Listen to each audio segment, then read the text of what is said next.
একদিকে Russia Ukraine, অপরদিকে Iran, Israel, যুক্তরাষ্ট্র, ইয়েমেন, লেবানন, ফিলিস্তিন জুড়ে চলছে তৃতীয় বিশ্বযুদ্ধের উত্তেজনা। আর এরই মধ্যে আমাদের হাতে এসেছে গুরুত্বপূর্ণ আপডেট, আন্তর্জাতিক সংবাদ। শুরুতেই থাকছে একটি চাঞ্চল্যকর প্রতিবেদন। ইরানের ভান্ডারে জমছে ভয়ঙ্কর সব অস্ত্র, পশ্চিমা গোষ্ঠীর ঘুম এখন উধাও। আরও জানাবো, পারমাণবিক কর্মসূচি নিয়ে আলোচনার মধ্যেই ইয়েমেনে মার্কিন হামলা জোরদার। এদিকে ইয়েমেনে মার্কিন বিমান হামলায় নিহত 12। আরও জানাবো, ইউক্রেন রাশিয়ার সঙ্গে বড় ব্যবসার স্বপ্ন দেখছেন ট্রাম্প। সর্বশেষ জানাবো, ইরান যুক্তরাষ্ট্রের পরমাণু আলোচনা তৃতীয় দফা বৈঠক আগামী সপ্তাহে। শুনছিলেন হাতে পাওয়া গুরুত্বপূর্ণ আপডেট সংবাদের শিরোনাম, এবারে বিস্তারিত। তবে তার আগে অনুরোধ রইল, ভিডিওটিতে একটি লাইক দিন এবং কমেন্ট করে জানিয়ে দিন ভিডিও সম্পর্কে আপনার মূল্যবান মতামত। আরও জানিয়ে দিন ভিডিওটি কোথা থেকে দেখছেন বা কোন জেলা থেকে দেখছেন। ইরানের ভান্ডারে জমছে ভয়ঙ্কর সব অস্ত্র, পশ্চিমা শক্তিগুলোর ঘুম এখন উধাও। ইরান একটি দেশ যার চারপাশে উত্তেজনা, শত্রুতা এবং রাজনৈতিক দ্বন্দ্ব সবসময় ঘুরপাক খায়। কিন্তু এবার ইরান যা করছে তা পুরো বিশ্বের নিরাপত্তা বিশ্লেষকদের চমকে দিয়েছে। আন্তর্জাতিক গোয়েন্দা সংস্থাগুলো বলছে, ইরান চুপিসারে তাদের অস্ত্র ভাণ্ডারে যুক্ত করছে একের পর এক ভয়ঙ্কর ও বিধ্বংসী অস্ত্র। সর্বশেষ স্যাটেলাইট ছবি এবং একাধিক গোপন গোয়েন্দা রিপোর্টে উঠে এসেছে, ইরান এখন এমন এক পর্যায়ে পৌঁছে গেছে যেখানে তারা হাইপারসোনিক মিসাইল, অত্যাধুনিক ড্রোন প্রযুক্তি, সাবমেরিন থেকে লঞ্চ করা টর্পেডো, এমনকি ভূগর্ভস্থ ক্ষেপণাস্ত্র লঞ্চিং সিস্টেম তৈরি করছে। এই অস্ত্রগুলো শুধু ইসরায়েল কিংবা সৌদি আরবের জন্য হুমকি নয়, বরং ইউরোপ ও আমেরিকার মতো রাষ্ট্রগুলো এখন চিন্তিত। বিশেষজ্ঞরা বলছেন, ইরান এখন এমন এক কৌশল নিচ্ছে যেখানে তারা নিজেরাই আঘাত হানার আগেই প্রতিপক্ষকে ভীতু করে তুলতে চায়। তাদের ক্ষেপণাস্ত্রগুলোর পরিসর এতটাই বিশাল যে মধ্যপ্রাচ্য ছাড়িয়ে ইউরোপীয় সীমান্ত পর্যন্ত পৌঁছাতে সক্ষম। ইরানের এসব অস্ত্রের শক্তি এতটাই ভয়াবহ যে একটি মাত্র মিসাইল হামলাতেই একটি শহর ধ্বংস হয়ে যেতে পারে। তেহরান থেকে পাওয়া সর্বশেষ তথ্য অনুযায়ী ইরান সরকার বলছে এই অস্ত্র তাদের আত্মরক্ষার জন্য, কিন্তু বিশ্বের অন্যান্য বড় শক্তিগুলো এ ব্যাখ্যায় সন্তুষ্ট নয়, বরং তারা মনে করছে ইরান হয়তো কোনো বড় সংঘাতের জন্য প্রস্তুতি নিচ্ছে। এই মুহূর্তে জাতিসংঘ এবং যুক্তরাষ্ট্র গভীরভাবে পর্যবেক্ষণ করছে ইরানের সামরিক গতিবিধি। প্রশ্ন উঠছে, ইরান কি শুধু আত্মরক্ষার জন্য অস্ত্র বানাচ্ছে, নাকি এর পেছনে লুকিয়ে আছে আরও গভীর পরিকল্পনা?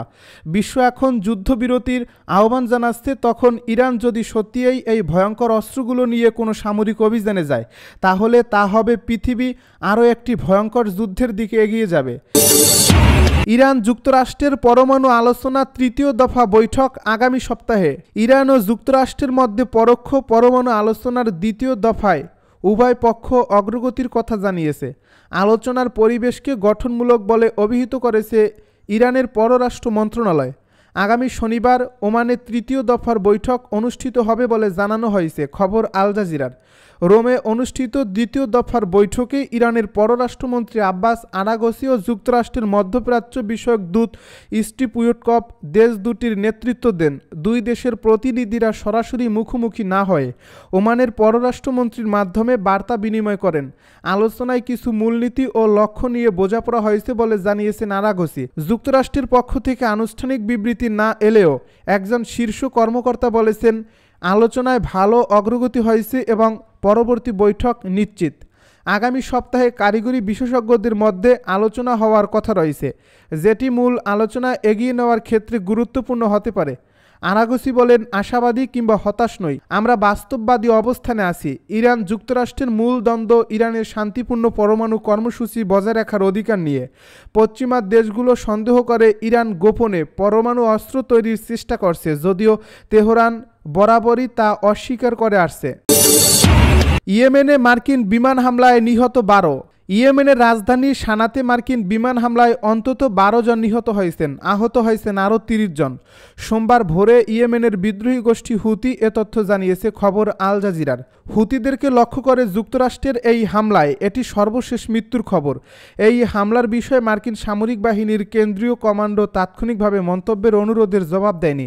এ প্রতিবেদনে আরও বলা হয়েছে, হুতিরা সানার শুভ জেলার ফারোয়া পাড়ার বাজারে এই হামলা চালায়। এই এলাকাটি আগেও মার্কিন হামলার লক্ষ্যবস্তুতে পরিণত হয়েছে। ইউক্রেন রাশিয়ার সঙ্গে বড় ব্যবসার স্বপ্ন দেখছেন ট্রাম্প। রাশিয়া ও ইউক্রেনের মধ্যে সম্ভাব্য শান্তি চুক্তিকে ঘিরে বড় ধরনের বাণিজ্যিক সম্ভাবনার আশা প্রকাশ করেছেন যুক্তরাষ্ট্রের প্রেসিডেন্ট ডোনাল্ড ট্রাম্প। তিনি বলেন, যদি চুক্তি হয় তাহলে দুই দেশই যুক্তরাষ্ট্রের সঙ্গে বড় ব্যবসা শুরু করতে পারবে। ট্রাম্প জানিয়েছেন, ইউক্রেন সংকট নিরসনে রাশিয়া ও ইউক্রেনের মধ্যে একটি চুক্তি আগামী সপ্তাহে হতে পারে। ট্রুথ সোশ্যাল প্ল্যাটফর্মে ট্রাম্প লিখেছেন, আশা করি রাশিয়া ও ইউক্রেন এ সপ্তাহেই একটি চুক্তিতে পৌঁছাবে। এরপর তারা উভয়ই যুক্তরাষ্ট্রের সঙ্গে বড় ব্যবসা শুরু করবে। এদিকে 19 এপ্রিল রাশিয়ার chief of general staff Valery গেরাসিমভের সঙ্গে বৈঠকে রুশ প্রেসিডেন্ট ভ্লাদিমির পুতিন ঘোষণা দেন, ইস্টার উপলক্ষে 21 এপ্রিল মধ্যরাত পর্যন্ত অস্ত্রবিরতি থাকবে। তিনি কিয়েভকেও একই পথে আসার আহ্বান জানান। এই ঘোষণা অনুযায়ী 19 এপ্রিল সন্ধ্যা 6টা থেকে রাশিয়ার বাহিনীর জন্য অস্ত্রবিরতি কার্যকর হয়। তবে প্রেসিডেন্ট পুতিন অস্ত্রবিরতির মেয়াদ বাড়ানোর কোনো নির্দেশ দেননি বলে রোববার প্রেসিডেন্টের মুখপাত্র দিমিত্রি পেসকভ নিশ্চিত করেছেন, যার ফলে ইস্টার যুদ্ধবিরতির মেয়াদ রাতেই শেষ হচ্ছে। কর্মসূচি নিয়ে আলোচনার মধ্যেই ইয়েমেনে মার্কিন হামলা জোরদার। ইরানের পারমাণবিক কর্মসূচি নিয়ে রোমে যুক্তরাষ্ট্র ও তেহরানের আলোচনার মধ্যে ইয়েমেনে বিমান হামলা জোরদার করেছে ওয়াশিংটন। হুতি বিদ্রোহীদের দাবি, সর্বশেষ হামলায় ইয়েমেনের রাজধানী সানায় অন্তত 12 জন নিহত এবং আরও 30 জন আহত হয়েছেন। যুক্তরাষ্ট্রের সাম্প্রতিক হামলা অভিযানের অংশ হিসেবে এ প্রাণহানির ঘটনা ঘটল বলে দাবি করছে তারা। মার্কিন সামরিক বাহিনীর সেন্ট্রাল কমান্ডো এই হামলা বা এতে বেসামরিক হতাহতদের বিষয়ে কোনো মন্তব্য করতে অস্বীকৃতি জানিয়েছে। সোমবার এক প্রতিবেদন এই খবর দিয়েছে টাইমস অফ ইসরায়েল। হুতি বিদ্রোহীদের দাবি, সানার সুব জেলায় ফারোয়া মহল্লার একটি বাজারে বিমান হামলা চালানো হয়। আগেও এই এলাকাকে লক্ষ্য করে হামলা চালিয়েছে যুক্তরাষ্ট্র। হুতিদের উপগ্রহ চ্যানেল আল মাসিরা প্রচারিত ভিডিও ফুটেজে দেখা যায় ক্ষতিগ্রস্ত যানবাহন ও ভবনের ধ্বংসস্তূপের পাশে মানুষের আত্মচিৎকার। একজন শিশুর নিথর দেহ কোলে নিয়ে আঝারি করছেন অনেকে। আহতদের স্ট্রেচারে করে হাসপাতালে নিয়ে যাওয়া হচ্ছিল। রোববার দিবাগত রাতেও যুক্তরাষ্ট্র ইয়েমেনের অন্যান্য অঞ্চলে অমরন, হোদেইদা, মারিব ও সাদা প্রদেশেও হামলা চালিয়েছে বলে জানা গেছে। এর আগে গত সপ্তাহে ইয়েমেনের রাস ইসা জ্বালানি বন্দরে মার্কিন বিমান হামলায় অন্তত 74 জন নিহত এবং 171 জন আহত হন। পাল্টাপাল্টি যুদ্ধবিরতি লঙ্ঘনের অভিযোগ রাশিয়া ও ইউক্রেনের। রাশিয়া ও ইউক্রেন রবিবার একে অপরের বিরুদ্ধে যুদ্ধবিরতির শর্ত লঙ্ঘনের অভিযোগ করছে। রাশিয়ার প্রেসিডেন্ট ভ্লাদিমির পুতিন ঘোষিত এই যুদ্ধবিরতি নিয়ে বিরোধ দেখা দিয়েছে। ইউক্রেনের প্রেসিডেন্ট ভলোদিমির জেলেনস্কি বলেন, পুতিন আকস্মিকভাবে যুদ্ধবিরতির ঘোষণা দিল। রুশ বাহিনী যুদ্ধক্ষেত্রে গোলাবর্ষণ ও হামলা অব্যাহত রেখেছে। ধর্মীয় উৎসব ইস্টার উপলক্ষে স্থানীয় সময় শনিবার সন্ধ্যা থেকে শুরু হওয়া 30 ঘন্টার যুদ্ধবিরতিকে 3 বছরের যুদ্ধের মধ্যে অন্যতম গুরুত্বপূর্ণ বিরতি হিসেবে দেখা হচ্ছে। ইউক্রেনের বিমান বাহিনী রাতভর কোনো ড্রোন বা ক্ষেপণাস্ত্র হামলার খবর না দিলেও প্রেসিডেন্ট জেলেনস্কি অভিযোগ করেন, যুদ্ধবিরতি শুরুর পরও রাশিয়া যুদ্ধক্ষেত্রে হামলা চালিয়েছে। অন্যদিকে রাশিয়ার প্রতিরক্ষা মন্ত্রণালয় জানিয়েছে, তারা ইউক্রেনের হামলা প্রতিহত করছে এবং কিয়েভ শত শত ড্রোন ও গোলাবারুদ নিক্ষেপ করছে, যার ফলে বেসামরিক হতাহতের ঘটনা ঘটেছে। তারা আরও বলেছে, ইস্টারের যুদ্ধবিরতি ঘোষণার পরও ইউক্রেনীয় সেনারা রাতে দোনেতস্ক অঞ্চলে আমাদের অবস্থানে হামলার চেষ্টা চালিয়েছে। রাশিয়ার সীমান্তবর্তী বেলগোরদ অঞ্চলের গভর্নর ভিয়াচেস্লাভ গিলাতকভ বলেন, এক ড্রোন হামলায় এক নারী ও 2 শিশু আহত হয়েছে। পাশাপাশি রাশিয়ার দখলে থাকা দোনেতস্ক অঞ্চলের গোরলভকা শহরের রুশ নিয়োজিত মেয়র ইভান পিরিখোতকো জানান, সেখানে 2 বেসামরিক নাগরিক আহত হয়েছে, তবে তিনি বিস্তারিত আর কিছু জানাননি।